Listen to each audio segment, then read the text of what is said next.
এতিম শব্দটা খুব ছোট হলেও এর পেছনে লুকিয়ে আছে হাজারো কষ্টের গল্প, না বলা দীর্ঘশ্বাস আর নিঃসঙ্গতা।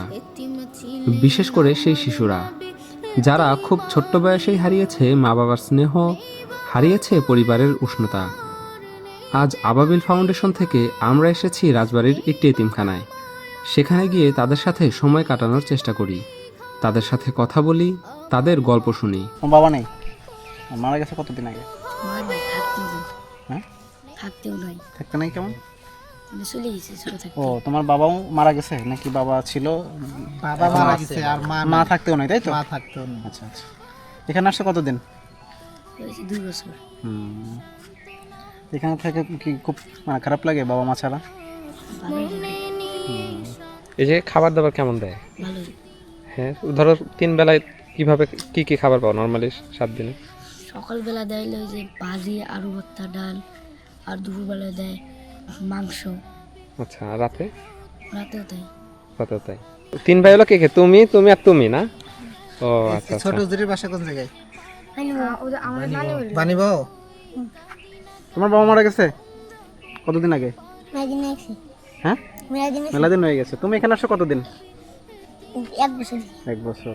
তোমার আর কে কে আছে বাড়িতে? আম্মু আসে দেখতে আসে? তোমার আম্মু আসে দেখতে আসে? তোমরা ঈদে জামা কাপড় কিনছো এবার? না। এখনো তো জামা কাপড় কিনো নাই, তাই না? কেউই কেনো নাই? আচ্ছা, কেউ কিনে দিবে বলছে নাকি কিছু বলেনি এখনো? কেউ বলে না এখনো কিছু, না? তোমরা এখানে টোটাল কতজন আছো? 12 জন। 12 জন। সবারই কি বাবা মারা গেছে নাকি কারো বাবা কেমন? আচ্ছা, এমন কেউ আছে যে ঈদের কিছু কিনছে, পোশাক কিনছে? এখনো কেউ কিনে নাই? পোশাক কিনে নাই। বাইরে থেকে শুনতে হয়তো খুব সাধারণ মনে হলেও এর পেছনে লুকিয়ে আছে অনেক কষ্ট আর বুক ভরা অভিমান। অনেক সময় তাদের সবচেয়ে বড় প্রয়োজন খাবার নয়, বরং একটু সঙ্গ, একটু ভালোবাসা। এই ছোট্ট বাচ্চাগুলোর জন্য আবাবিল ফাউন্ডেশন থেকে আল্লাহ তৌফিক দিয়েছেন আজকের ইফতার ও রাতের খাবারের আয়োজন করার। তাদের জন্য আমরা খুব সামান্যই আয়োজন করতে পেরেছি।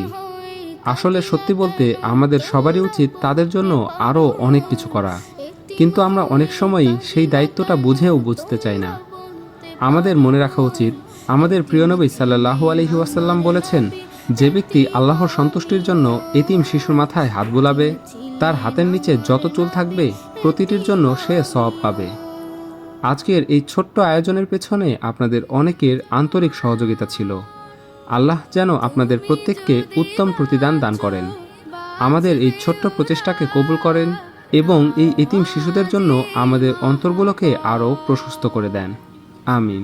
খুলে দাও হৃদয়ের বন্ধ দুয়ার, বাড়িয়ে